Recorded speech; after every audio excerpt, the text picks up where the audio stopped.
And now for our last speaker, it's really my great pleasure to introduce Gwyneth Galbraith. Gwyneth is a vice president of global philanthropy at JPMorgan Chase, where she helps lead strategic initiatives to accelerate business growth for underserved entrepreneurs. Prior to joining JPMorgan Chase a year ago, Gwyneth spent 25 years working in strategy, development, and communications roles focused on community and economic development, financial inclusion, and education. Gwyneth holds a BA from the University of Pennsylvania, which I heard somebody rather admiring earlier today, and an MBA from UC Berkeley. Proud to live in Berkeley, a hotbed of employee ownership. So Gwyneth, welcome, and Mike is all yours. Thank you. When Sarah did the closing remarks yesterday, she noted that she was all that stood between the audience and the end of the day. And I'm in the same position, but I'm all that stands between you and drinks on the really beautiful rooftop bar, or rooftop lounge, so I'm going to try and keep this quick. This has been such an interesting and engaging 2 days. I want to start by just saying thank you to all the panelists and the participants, and especially the companies who came and shared their stories. It's been such interesting, thoughtful, informative, and really inspiring series of conversations. I also want to thank Rutgers and the Aspen Institute. JPMorgan Chase has a long-standing relationship and partnership with the Aspen Institute, but we're new to coming and being in the room in the conversation around employee ownership, so it's really a privilege to be here with you. However, we're not new to employee ownership. Earlier today, somebody asked, so where are all the big banks? And my colleague, Regina Carls, who leads our ESOP advisory group, noted that JPMorgan Chase actually has the oldest and largest dedicated ESOP group among banks. It's been around for 17 years and has done more than $5 billion in transactions. So this is something that is very important to our work around business growth and entrepreneurship. And that volume has been growing every year, which is really exciting. But we see employee ownership as part of a larger issue of succession planning. We've talked a lot about the silver tsunami, the fact that the majority of small business owners don't have a succession plan, often because they don't have access to the advising, the resources, the professional networks, and frankly, just the capacity to put one in place. And we feel very strongly that succession planning is a key component of business growth and continuity, and the earlier you start, the better off you are, and that employee ownership can and should be a critical component of succession planning. And that's why we're really proud to be supporting some of the leaders in the field who are here today, so Project Equity and Ownership Works and EOX and the Lafayette Square Institute. Did I get that right? Yeah, okay. And I'm really excited to be able to be part of this employee ownership conversation. You know, over the past 2 days, there's been a number of themes that have come up again and again. The importance of employee ownership in rural communities and preserving jobs and creating opportunity in those communities.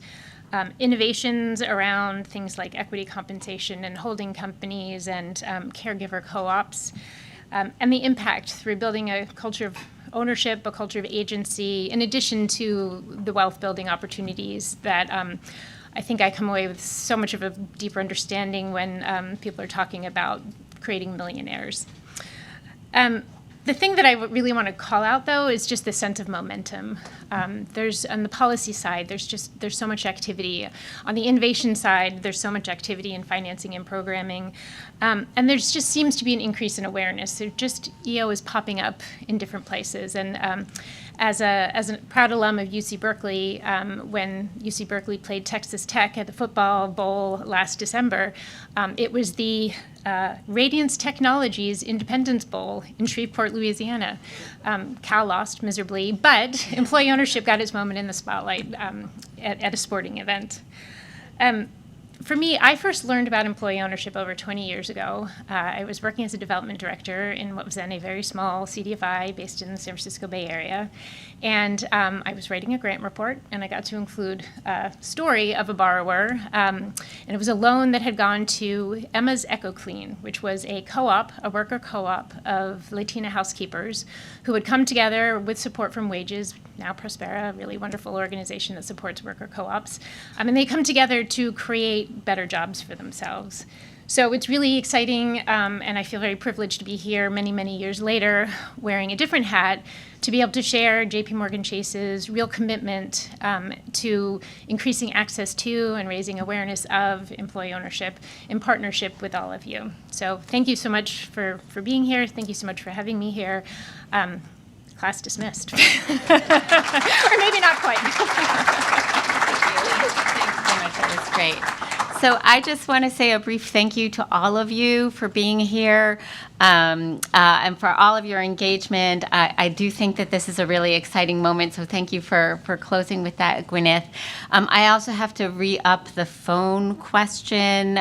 There is still this missing Samsung phone, so if you've picked up an extra Samsung phone, you find out it's not yours, please let us know.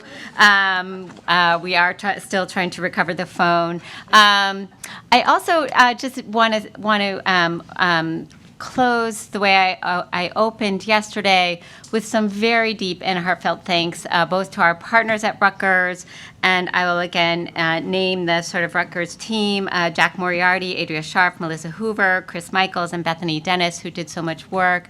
And my huge thanks to my team here at Aspen. You've gotten to meet them all. You've gotten to figure out how amazing they are. Matt Helmer, Merritt Steuven, Tony Mastria, Nora Heffernan, Maxwell Johnson, Francis Almodovar, and Joy Moore. You've probably gotten to meet also some of our Aspen AV folks around and some other colleagues. And so I'm just so grateful. It takes so much work from so many people to manage these events. Super grateful to all of them. So if we could give them all a round of applause.